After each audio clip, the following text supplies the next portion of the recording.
اعوذ باللہ من الشیطان الرجیم، بسم اللہ الرحمن الرحیم۔ رب اشرح لی صدری ویسر لی امری واحلل عقدۃ من لسانی یفقہوا قولی۔ ہیرا پبلک اسکول سے سر محمد یوسف آپ سے مخاطب ہے۔ عزیز طلبہ، پچھلی ویڈیو میں ہم نے مطالعہ پاکستان باب اول، جس کا نام تھا پاکستان کی نظریاتی اساس، اس کا سوال نمبر 1 اور 2 تفصیلی پر ہم نے آپ سے بات کی۔ آج ہم سوال نمبر 3، 4 اور 5 کی وضاحت کریں گے۔ یہی آپ کا تحریری کام ہوگا اور اس کو اچھی طرح سمجھنا ہے۔ نظریہ اور قومی کردار۔ کسی فرد کی عادات و اطوار اور طرز زندگی کو عام طور پر اس کا کردار سمجھا جاتا ہے اور اس شخص کا نظریہ اس کے کردار پر اثر انداز ہوتا ہے۔ من حیث القوم، قومی کردار مندرجہ ذیل اخلاقی اقدار سے تشکیل پاتا ہے۔ اس میں پہلا نقطہ ہے نظریہ پر پختہ یقین۔ جب کوئی شخص اپنے قومی نظریے پر پختہ یقین نہیں رکھتا، تب اس کا کردار قومی جذبے سے عاری ہو جاتا ہے۔ اس کے اعمال و افعال قومی مفاد کے مطابق نہیں ہوتے۔ نظریہ پاکستان پر عوام کا پختہ یقین تھا، جس کی وجہ سے انہوں نے ایک نظریاتی مملکت پاکستان کے حصول کے لیے اپنی جان و مال کی قربانیاں دیں۔ اسی لیے ہمارا کردار ایک مسلمان، ایک پاکستانی کا عکاس ہونا چاہیے، جو اپنی زندگی نظریہ پاکستان کے مطابق بسر کرے۔ عزیز طلبہ، اگلے نقطے کی طرف آتے ہیں۔ وقف کر دینا۔ وقف کے لغوی معنی سپردگی کے ہیں، یعنی اپنے آپ کو کسی مقصد کے حصول کے لیے گہرے جذبے اور احساس فرض شناسی کے ساتھ مخصوص کر دینا۔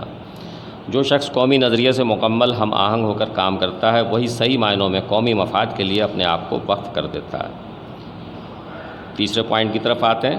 ایمانداری اور دیانتداری۔ ایمانداری اور دیانتداری ایک ایسی صفت ہے جس کا تمام ہی معاشروں میں اعتراف اور احترام کیا جاتا ہے۔ لوگوں کو نیک زندگی گزارنی چاہیے اور تجارت ہو یا زندگی کے دوسرے معاملات، لوگوں سے معاملہ کرتے ہوئے ایمانداری نظر آنی چاہیے۔ اسلام نے بڑے سخت الفاظ میں ایمانداری پر زور دیا ہے۔ چوتھے نقطے کی طرف آتے ہیں۔ حب الوطنی۔ کسی شخص کی اپنے وطن سے محبت حب الوطنی کہلاتی ہے۔ کسی آزمائش کے وقت یا آزادی کو خطرہ لاحق ہو تو دوران جنگ لوگ اپنے قومی کردار اور حب الوطنی کا مظاہرہ کرتے ہیں۔ ہم دیکھتے ہیں کہ بھارت کے خلاف 1965 کی جنگ کے وقت لوگوں نے زبردست جذبہ حب الوطنی کا مظاہرہ کیا تھا۔ محنت اور مشقت۔ قومیں اسی وقت ترقی کرتی ہیں جب اس کے افراد سخت محنت و مشقت کرتے ہیں، اور اس کے لیے ضرورت ہوتی ہے احساس فرض شناسی کی۔ کسی بھی ملک کے وسائل اس کے افراد کی سخت محنت کی بدولت ہی ترقی اور خوشحالی کا روپ دھارتے ہیں اور نشو و نما پاتے ہیں۔ قومی مفاد۔ کسی شخص کا ذاتی کردار لازمی طور پر قومی مفاد کا عکاس ہونا چاہیے اور اس پر کوئی سمجھوتا نہیں کرنا چاہیے۔ اسی مرحلے سے ایمانداری اور سپردگی کی خوبیاں پھیلتی ہیں۔ صرف وہی اقوام زندہ رہ پاتی ہیں جس کے افراد قومی مفاد پر کوئی سمجھوتا نہیں کرتے۔ تاہم پاکستان میں ابھی یہ طے ہونا باقی ہے کہ خود قومی مفاد کا تعین کون کرے گا۔ عزیز طلبہ، یہاں تک ہمارا سوال نمبر 3 مکمل ہو گیا۔ اسے آپ نے اپنے رجسٹر پر صاف صاف اتارنا بھی ہے۔ آئیے سوال نمبر 4 کی طرف چلتے ہیں۔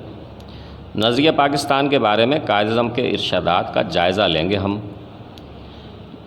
نظریہ پاکستان اور قائد اعظم کے ارشادات۔ قائد اعظم محمد علی جناح نظریہ پاکستان کے زبردست حامی تھے۔ نظریہ پاکستان کے بارے میں ان کے مندرجہ ذیل ارشادات تاریخ کا حصہ ہیں۔ پہلا ارشاد پڑھتے ہیں۔ اسلامیہ کالج پشاور کے طلبہ سے خطاب کرتے ہوئے آپ نے فرمایا، پاکستان کے لیے ہمارا مطالبہ صرف زمین کا ایک ٹکڑا حاصل کرنے کے لیے نہیں ہے، بلکہ ہم ایک ایسی تجربہ گاہ قائم کرنا چاہتے ہیں جہاں ہم اسلامی اصولوں پر مبنی نظام پر عمل درآمد کر سکیں۔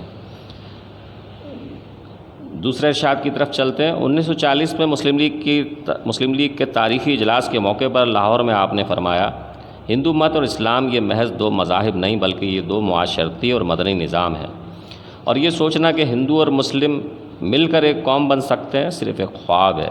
میں کھل کر واضح کر دینا چاہتا ہوں کہ دونوں اقوام 2 مختلف تہذیبوں سے وابستہ ہیں اور ان دونوں کی بنیادیں ان فلسفوں پر رکھی گئی ہیں جو ایک دوسرے کی ضد ہیں۔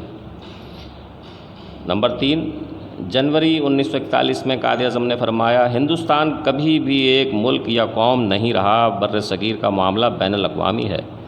تہذیب، معیشت اور معاشرتی اقدار کے اختلاف نظریاتی نوعیت کے ہیں۔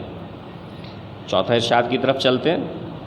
نظریہ پاکستان کے بارے میں قائد اعظم کے الفاظ ہے کہ پاکستان اسی روز وجود میں آ گیا تھا جس دن پہلا غیر مسلم تبدیل ہو کر مسلمان ہو گیا تھا۔ عزیز طلبہ، چوتھا سوال بھی ہمارا مکمل ہوا۔ پانچویں سوال کی طرف آتے ہیں۔ یہ ہم آپ کو دوبارہ بتا دیں کہ یہ تمام تفصیلی سوالات ہیں۔ نظریہ پاکستان سے متعلق علامہ اقبال کے ارشادات پر ہم بات کریں گے۔ سب سے پہلے مسلم قومیت کے نام پر ہندوستان کے مسلمانوں کے لیے ایک علیحدہ وطن کا واضح مطالبہ علامہ اقبال نے 1930 میں مسلم لیگ کے سالانہ اجلاس میں الہ آباد کے مقام پر کیا۔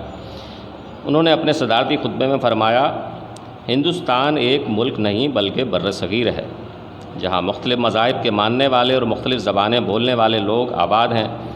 مسلمان قوم کا اپنا جداگانہ مذہب اور تہذیبی شناخت ہے۔